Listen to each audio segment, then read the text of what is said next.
Close your eyes for a moment. Not to visualize, not to practice, not to do anything at all. Just close them. Breathe slowly, as if you have all the time in the world, because you do. Feel the weight of your body against the chair. Feel the simple fact of your breathing in, out, happening without any effort from you whatsoever. You are not making yourself breathe. You are not forcing your heart to beat. The deepest, most essential functions of your existence are happening right now in complete, effortless, trustful surrender. And they have been happening every moment of your life, without struggle, without monitoring, without you needing to control them. Now open your eyes. And let me ask you something. If the very force that keeps you alive operates through surrender, if the intelligence that runs your body, grows your cells, circulates your blood, does all of it without your anxious intervention, why have you decided that getting what you desire requires you to fight so hard? Why have you decided that the same power that manages the unfathomable complexity of a living human being needs your worry to help it manifest a relationship? A sum of money, a healed body, a changed circumstance? Where did you learn that? Because I want to suggest to you tonight that everything you've been taught about effort, about striving, about grinding your way toward what you want, all of it, every last piece of it, is precisely backwards. And tonight we are going to turn it around. Let me tell you what most people believe about manifestation. They believe it is a matter of force. They believe that if they do not push, do not strive, do not grind, do not work hard enough and long enough and desperately enough, they will have nothing. That desire must be earned. That the universe is some kind of cosmic employer who evaluates your effort before releasing your reward. And so they push. They do their practices with white-knuckled intensity. They visualize through clenched jaws. They affirm through gritted teeth. They perform their gratitude and their faith as though they are being graded, as though there is some celestial auditor checking the quality of their feeling and deciding whether it is good enough to qualify for delivery. And then they wonder why it feels like swimming upstream, why the more they try, the more exhausted they become, why the desire seems to stay just out of reach, always approaching, never arriving, like a horizon that retreats as you walk toward it. I want to tell you why. Because anxiety is itself an assumption.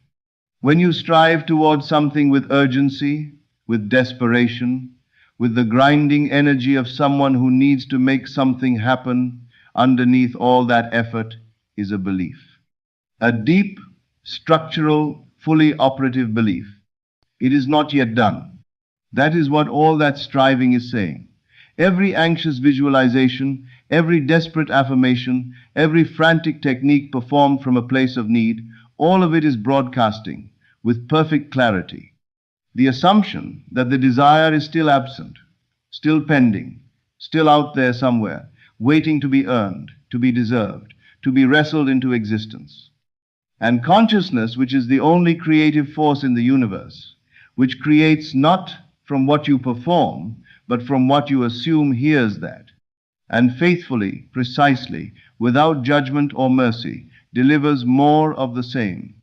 More absence, more not yet, more almost but not quite. Because that is what you are most deeply, most consistently, most honestly assuming. So what is the alternative? Not passivity, not indifference, not sitting in your chair doing nothing and waiting for the universe to deliver your desires to your doorstep. The alternative is something far more demanding than striving and far more powerful. Relaxation. I do not mean the relaxation of someone who has given up. I do not mean the slack-jawed indifference of someone who has decided nothing matters. I mean the relaxation of someone who knows. There is a particular quality to the stillness of a person who genuinely knows something. Think of a woman in the early months of pregnancy. She cannot yet see the child. She cannot yet feel it move. To the outside world, nothing has visibly changed. And yet she does not lie awake at night wondering if the baby is going to happen. She does not perform elaborate rituals to ensure the growth continues. She does not check obsessively for signs that something is forming. She knows, and from that knowing, she moves through her days with a quality of quiet confidence that requires no external confirmation. The absence of visible proof does not disturb her. Why would it? She already knows what is true. That is the state I am describing. Not the frantic energy of hoping it works. Not the exhausting performance of believing hard enough. The simple, grounded, almost boring certainty of someone who has accepted a fact. It is done. Not will be done. Not working toward done. Not hoping to be done. Done. Already. Now. Complete. And from that assumption, held not through effort, but through genuine inner acceptance, the world has no choice but to reorganize itself in accordance. Now I want to say something that may challenge you. The world has taught you that ease is suspicious. It has told you in 1,000 explicit and implicit ways that things worth having must be hard to get. That struggle is evidence of seriousness. That if something comes easily, you probably don't deserve it, or it probably isn't real, or there must be a catch. And so when someone says to you, relax, let go, stop striving, something rises up defensively. It says, but if I stop pushing, everything will fall apart. If I stop worrying, I'm being irresponsible. If I stop trying so hard, I'm giving up. I want to look at that belief very carefully, because what it is actually saying is this: I do not trust the law. I believe my effort is more powerful than the creative force of consciousness itself. I believe my worry is doing something useful. I believe that if I stop monitoring, stop controlling, stop forcing, the universe will simply forget about me. Do you see how much power that belief gives to your doubt? Do you see how it makes your anxiety the most important force in the equation, more important than the law, more important than the assumption, more important than consciousness itself? This is the trap within the trap. The belief that struggle is necessary is itself the thing preventing the effortless arrival of what you desire. Because when you struggle, you are assuming scarcity. You are assuming resistance. You are assuming that getting what you want is, by nature, hard. And the law, which has no opinion, which simply delivers the physical equivalent of your dominant inner state, gives you exactly that experience. A world where getting things is hard, where everything requires effort, where nothing comes easily, not because that is the nature of reality, but because that is what you have most deeply, most persistently assumed reality to be. Let me tell you what happens when you genuinely relax into the assumption of the wish fulfilled. Not what I promise will happen, what must happen. By law. First, your inner conversation changes. Right now, for most people, the inner conversation sounds like a person who is managing a crisis. What if it doesn't come? What if I'm doing this wrong? What if I don't deserve it? What if I've missed something? What if the timing is wrong? An endless loop of contingency and doubt running underneath everything like a low-grade fever. When you genuinely inhabit the state of the wish fulfilled, when you actually, truly, without performance, assume that it is done, that conversation changes. It becomes quiet. Not because you have suppressed the doubt by force, but because the doubt loses its premise. It cannot run the loop of what if it doesn't come when you have genuinely accepted that it already has. The fear-based inner conversation needs the assumption of absence to survive. Remove that assumption, and it simply has nothing to stand on. In its place, stillness, a quality of inner silence that is not empty but full, pregnant with the reality of the fulfilled desire, saturated with the feeling of already. Second, your body changes. You know what anxiety feels like in your body. The tightness in the chest, the shallow breath, the clenched jaw, the restless energy of someone who is perpetually braced for the worst. That is the body of someone assuming threat, assuming lack, assuming that things might go wrong. The body of someone genuinely at rest in their assumption feels entirely different. The breath deepens without effort. The shoulders drop. The jaw unclenches. The eyes soften. There is a quality of presence not spacing out, but genuinely arriving in the moment that comes when you are no longer bracing against an imagined future. People notice this even when they cannot name it. There is something magnetic about a person who is genuinely at peace with where they are and what they know. Not arrogant peace, the peace of someone who thinks they are better than others, but the quiet, grounded, self-contained peace of someone who simply knows. Third, and this is what the world calls miraculous, though it is only the law, being the law, the outer world begins to reorganize. Not immediately, not always visibly, but with a precision and an elegance that, once you have witnessed it in your own life, leaves you permanently changed. The bridge of incidents forms. The right person appears in an unexpected conversation. The email arrives from a direction you never anticipated. The solution presents itself in a moment of stillness rather than in any moment of striving. The circumstance shifts not because you forced it, but because you stopped pushing against it. And in that release, the current of your assumption was finally free to move. I want to address the objection that is sitting in the back of some of your minds. But I can't just do nothing. I have responsibilities. I have actions to take. I have a life to live. Yes, you do. And I am not asking you to stop acting. I am asking you to change the state from which your action flows. There is action that comes from anxiety, from the desperate, grinding energy of someone who is trying to force a result. This action is exhausting. It is effortful in a way that depletes rather than energizes. It often produces results that have to be maintained by more effortful action because they were built from the assumption of struggle and therefore perpetuated. And there is action that comes from assumption, from the natural, almost effortless movement of someone who knows where they are going and is simply walking there. This action does not feel like striving. It feels like expression. Like the flower that doesn't strain to bloom, it simply blooms, because that is the natural outgrowth of what it already is. When you are genuinely inhabiting the state of the wish fulfilled, the actions you take are different in quality. They arise naturally, from the inside out, rather than being forced mechanically from the outside in. You find yourself drawn to do certain things, to make a certain call, to write a certain message, to go to a certain place, not because you have figured out the optimal strategy, but because those actions feel natural to who you are being. And the results of those actions tend to be disproportionate to the effort involved, because they are not powered by your anxiety, they are powered by your assumption.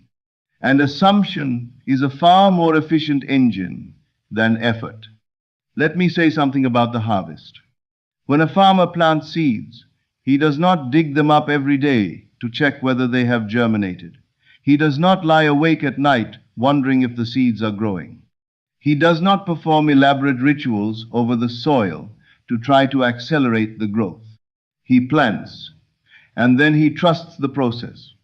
He goes about his days knowing, not hoping, not wishing, not performing that the harvest is coming. Because he understands that once the seed is in the ground, in good soil, the growth is not a matter of his effort. It is a matter of law, of nature doing what nature does when the right conditions are met. Your assumption is the seed. The soil is consciousness. And the law which does not fail, which has never failed, which cannot fail any more than gravity can fail, is the force that grows the seed into its harvest. Your role is not to make it grow. Your role is to not dig it up, to not interrupt the process with doubt, to not disturb the soil with anxiety, to not keep demanding proof of germination, before the shoot has had time to appear above ground. Your role is to plant with genuine assumption, not performed assumption, not hoped assumption, but genuine, settled, bone-deep acceptance of the fact, and then to rest. To water the seed with your faith, to shine upon it with the warmth of a consciousness that knows, beyond any need for external proof, that the harvest is coming. And it will come, not because you earned it, not because you deserved it, not because you performed your practice correctly or believed hard enough or did everything right, because you planted the seed, and planting is always followed by harvest. That is the law, and the law does not fail. Now let me speak to the moments of contradiction, because they will come. You will settle into this state of quiet knowing, and then something will happen that seems to contradict everything. The circumstances will scream. The evidence will press against your assumption with what feels like overwhelming force, and something inside you, old, deeply grooved, familiar, will say, "You see, you were foolish to believe.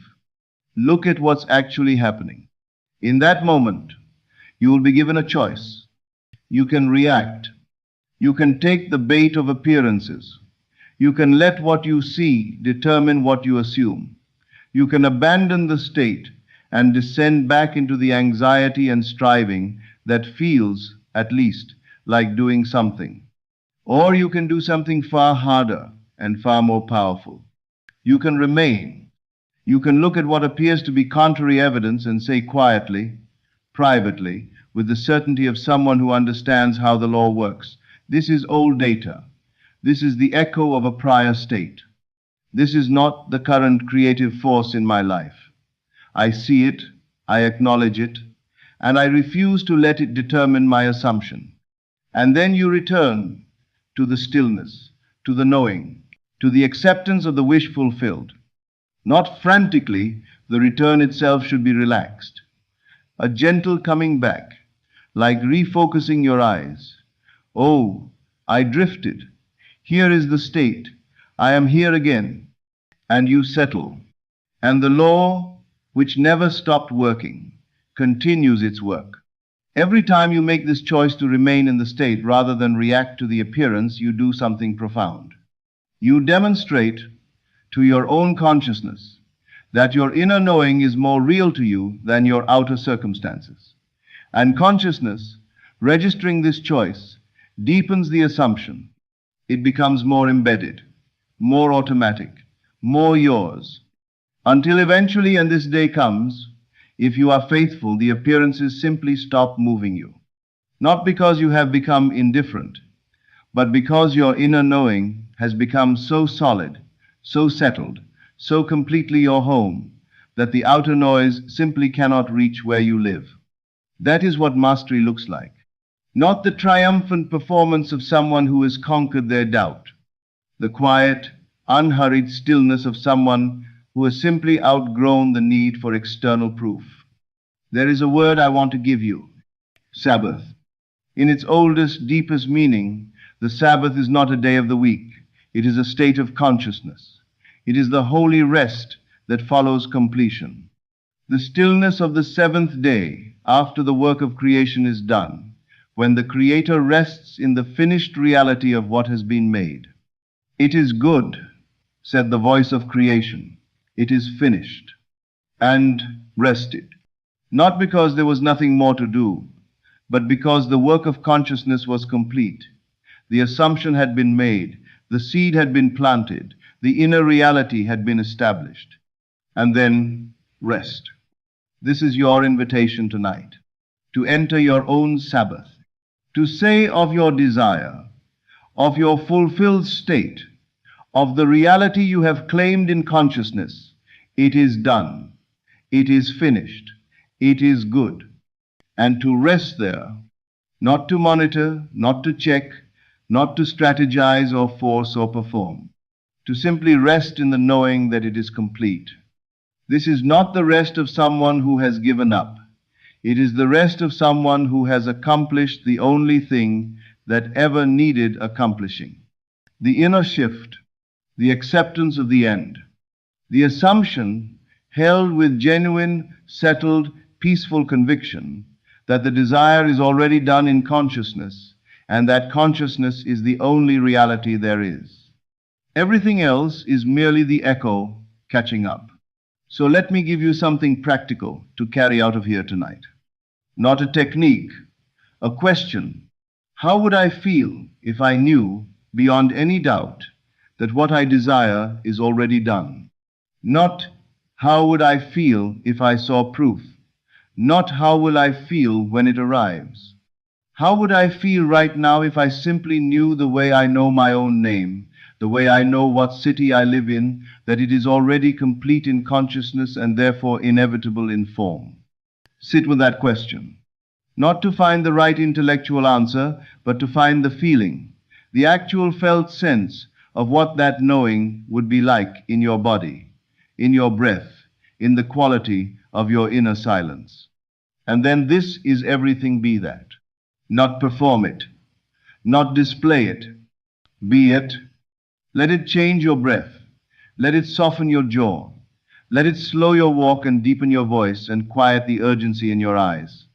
Let the feeling of it is done become the atmosphere you move through, the air you breathe, the quiet background of everything you do and say and think throughout your day. This is not a technique you add to your existing life. It is an identity you step into. The person who knows it is done moves differently than the person who is hoping it will be done. They inhabit the same body, they face the same circumstances, and they live in completely different realities. Because they are being completely different assumptions. And consciousness, which is the only creative force there is, delivers the physical equivalent of the assumption you are most deeply, most persistently, most truly being. I want to close with this. You are not here to earn your good. Let me say that again, because most of you have been told the opposite so many times that it has become invisible, like water to a fish. You are not here to earn your good. Your desires are not rewards for sufficient effort. They are not prizes distributed to the most disciplined, the most faithful, the most deserving. They are not being withheld by some cosmic authority who is evaluating your worthiness. Your desires are revelations.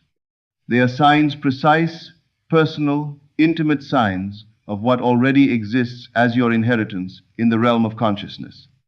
The moment a desire arises in you, it is because on some level you are aware, however dimly, that this thing belongs to you, that it is available to you, that somewhere in the infinite field of what is possible, this particular reality is calling your name. Your job is not to create it. It already exists. Your job is to claim it. And claiming it does not look like striving. It does not look like performing. It does not look like white-knuckling your way through a visualization practice while secretly terrified it won't work. Claiming looks like acceptance. Quiet, genuine, settled acceptance of the end, of the fact, of the already done. This is mine. I accept it as mine. It is done in consciousness, and therefore, inevitably, it must become done in form. That acceptance, held with real conviction, returned to faithfully when you drift, made the quiet center of your inner life, is the only work that has ever been required. Everything else, all the techniques and methods and practices, have only ever been roads to this. This stillness, this knowing, this rest. So breathe. Let your shoulders drop. Let your jaw unclench. Let go of the need to make something happen, to monitor the progress, to perform your faith correctly enough that the universe finally decides you qualify. You already qualify. You always have. The desire in your heart is not a wish. It is a promise. And the only thing standing between you and the fulfillment of that promise is your willingness to stop fighting your way toward it and simply open your hands and receive. It is done. Rest in that. Good evening. This is Neville Lectures. I'll see you again in the next video.